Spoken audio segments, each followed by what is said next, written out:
talk about whatever you want to talk about. Oregon State got off to a pretty good non-conference start. It's pretty slipped in conference play. I'll tell you what, though, their games, like they had all sorts of chances to beat Stanford in that 4 overtimes. Just make a free throw here, make a free throw there. I mean, they're right there.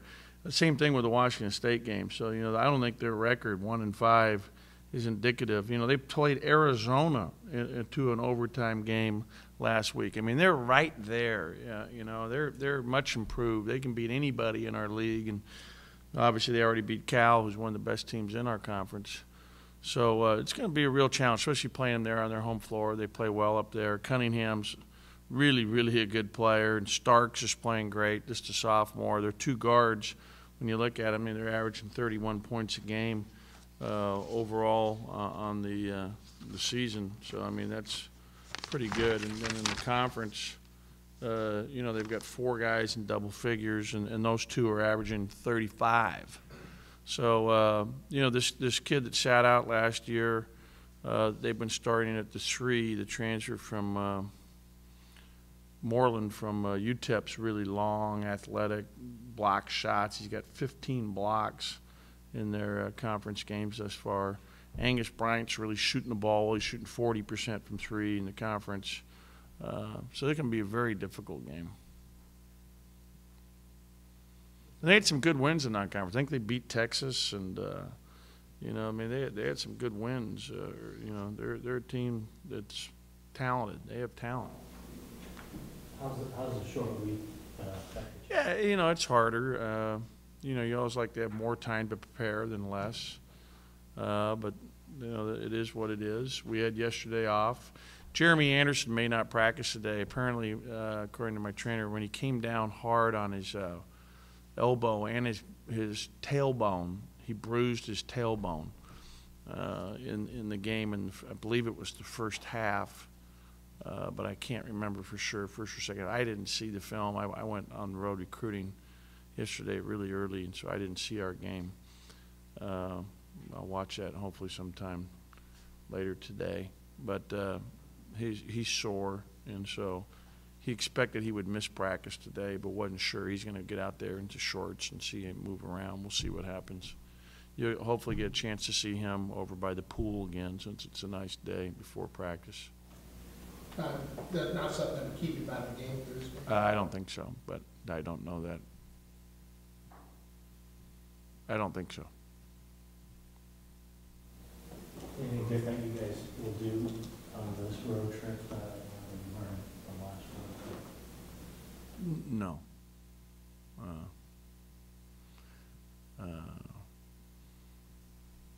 We've it's always a little more difficult because you change planes to get up there, and I think we're going through San Francisco this time on the way up and through Portland on the way back. But yeah, it's a tough road trip. Oregon State and Oregon are both playing well and both good teams, and it's a quick turnaround because the game's Thursday night, Saturday afternoon. We've just got to build on what we're doing. I was really pleased with how we played. At times, defensively in the game on Sunday, we made some real good stops in that game. We rebounded the ball, the best we've rebounded it all year, and so hopefully we can build on that. I think Oregon State's really talented, so I know how hard a game it's going to be for us to go up there and earn a win. How tough was it on the road in the Bay Area when you had, I think it was like a 39-hour turnaround and play Cal? Do you think that affected the second half of that game? Yeah, probably, but and they played great. You got to give Cal credit. God, that Cal played fantastic against us in that second half. First half we couldn't stop them, but we were able to score. I think we've improved since then. I think we had a good week of practice going on the Arizona games. I think we had another good week last week. I think our team's improving. I think the Ware twins had 2 good weeks in a row. If you just look at their numbers statistically, I think our guard play has been pretty solid. Look at Jeremy when he has the ball. We're running more stuff for Zeke. I think it's really helped us offensively. I think our execution has improved offensively. Now, this next game, we're going to see more zone. We're going to see the 1-3-1 zone that they always run. They also run a matchup zone, kind of a 3-2 matchup. They've been playing, Oregon State's been playing a lot more man-to-man defense than they've played in the previous 3 years under Craig. And so, you know, they've been playing at least half of their game has been man defense here. And it's been good for them. They're athletic. They can get out and they pressure you. I mean, they're going to try to pressure us, you know, and deny leads and make it hard to run your offense. So we're going to have to execute well against pressure defense. Do well in this conference, I mean, it is imperative that you pick up splits and maybe sweeps on the road. I mean, you look at the ones that are more likely than others. No, I'm just looking at the next game. I mean, all I'm thinking about is Thursday night. I'm not looking any further than that, but I just can't afford to. When you've done well in this conference, though, you've always done well. Yeah, anybody who finishes high in this league has to win some road games, no question. Can you talk about the man-to-man defense? It's going to be, you know, your go-to defense from that. Are you looking at teams like look at Oregon State and say we need to zone that at some time? Or? Yeah, there may be times where we're going to zone them. You know, they provide matchup problems, especially at the 3 spot because they play Moreland and Collier there some, and so they're playing essentially, you know, 6'8", 6'9", 6'10" guys against our 3-man, and that's a hard matchup. But we're not going to. I've been pleased. I thought the last 3 games our man defense has done well for us. I think we played probably about 10 or 12 possessions of zone in the last 3 games, and our defense has improved, which is good. You know, we're getting better, and so hopefully we can build on that here. And this will be a big test, playing good defense on the road and up there in Corvallis. Where do you see the most improvement in man defense? Oh, I mean, I think we've done a better job plugging, and that'll be a big part of what we have to do to have success on Thursday, staying in front of the ball, bumping cutters, just doing a better job preparation-wise, talking swishes. It's going to be really challenging. They have really good guards. I'm telling you, Starks and Cunningham are really good. And Cunningham gets to the line. It's incredible when you look at his numbers getting to the foul line. And we were talking about Derek Williams a year ago. I mean, this guy's been to the line like 152 times on the season. And if you look at, compare him to our guys, I mean, it's not even close. I mean, 152 times he's been to the line. That's like half of our team free throws on the season. He is great at getting fouled, and he's really athletic. He's a special player. It'll be Tyler. It'll also be Zeke some. I mean, we'll probably, mix it up.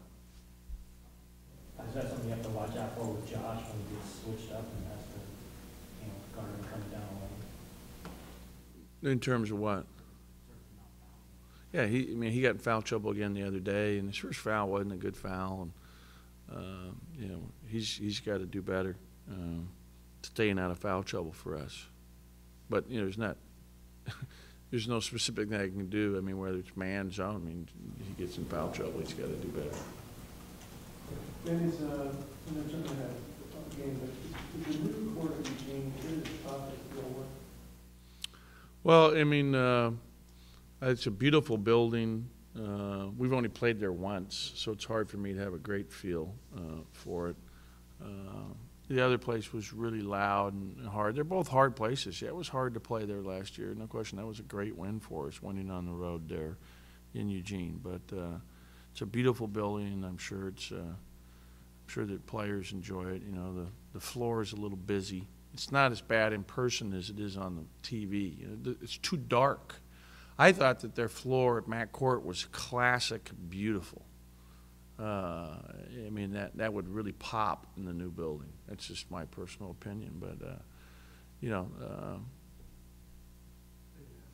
they didn't ask me. The way it's laid out, fans are significantly further back from the court. Does that make things easier to play? Yeah, I don't know. You know what? I'll be honest with you. Like, I don't even know what's going on in all those games. I mean, I'm coming there. I mean, people were telling me after the game against SC, they were yelling at our fans, 50-0, 50. I said, really? I mean, I have no idea what's going on. I mean, I really don't. I'm oblivious to it all. So I really don't have that great of a feel. You're asking the wrong guy. Well, I was just thinking more of like, getting the ball inbound, you're not standing at somebody's feet. I just, I loved Matt Court, and I think their new place is beautiful. I think it's gorgeous. I mean, I think it's a beautiful building and state of the art. So, I mean, it's all good. What they have are really good players. I mean, the transfer from Louisiana Tech, the kid from Wake Forest have really helped them, and those guys, they're very well coached, both those teams. This is a very hard road trip for everybody. Do you think people, you coach the leagues, do you think people underestimate how hard it is to go into this league? Yeah, they do. They don't understand it. They don't understand the travel. I mean, in the Big East, Philadelphia to D.C. to New York's not that far. I mean, here you're going from, Washington to Arizona. It's a long way, and that plays into it. And then how we play our games, where we're playing Thursday night, Saturday afternoon. That is really rare in any of the other BCS conferences. It doesn't happen very often. You might get that once a year, in your conference. It just doesn't happen that often. Next year, it may change a little bit because we're going to add Wednesday night games, and how that affects travel and how that affects how things are done in the Pac-10 will be interesting because you'll have Wednesday night ESPN now. Can you take away anything from last year's game against Oregon tournament?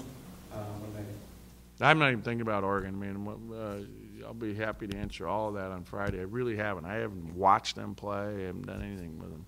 And yesterday I was on the road recruiting. So Oregon State's my total focus right now. That's the most important game of the year for us. So it's hard for me to look ahead in good conscience. You talk about the Wares. You mentioned their improvement over the last couple of weeks. What's changed?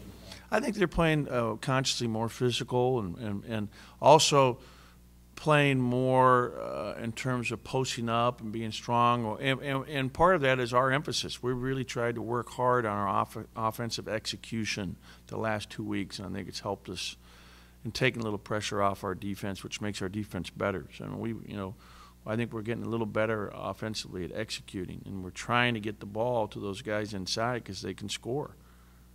When the game was tied against SC, Dave Ware had a big layup, and I think it put us up like 14-10, and then we got on a roll there and got some things going.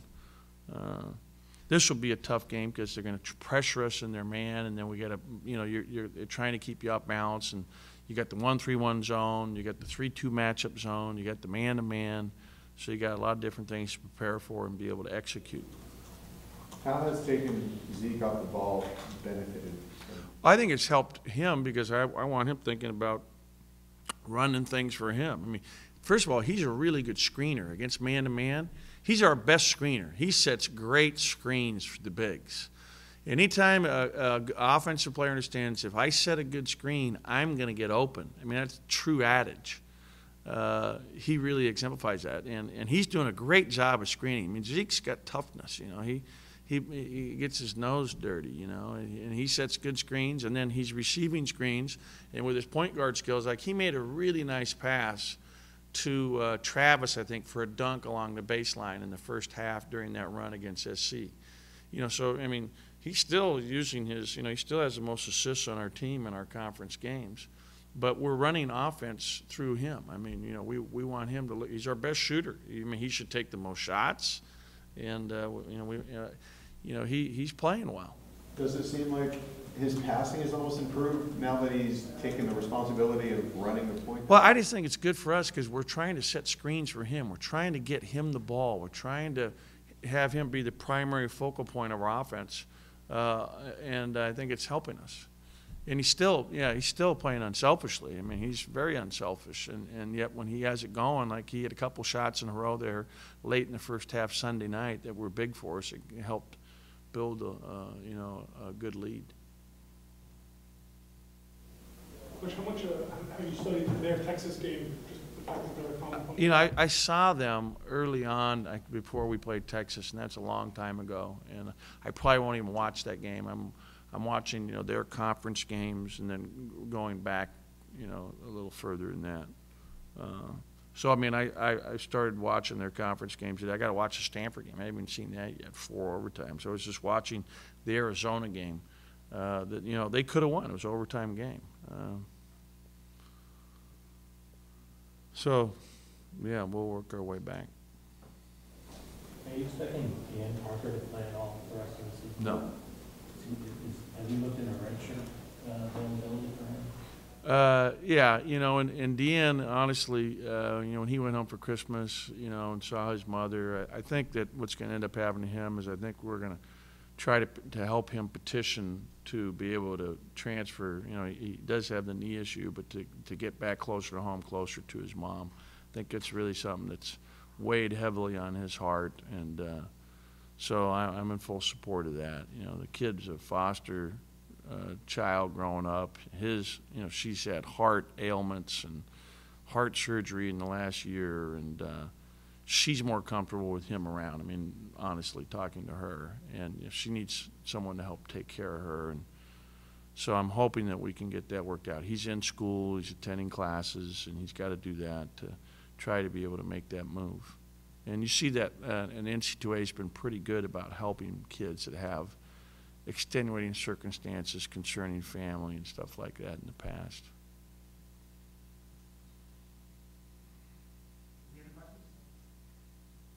Okay, thank you.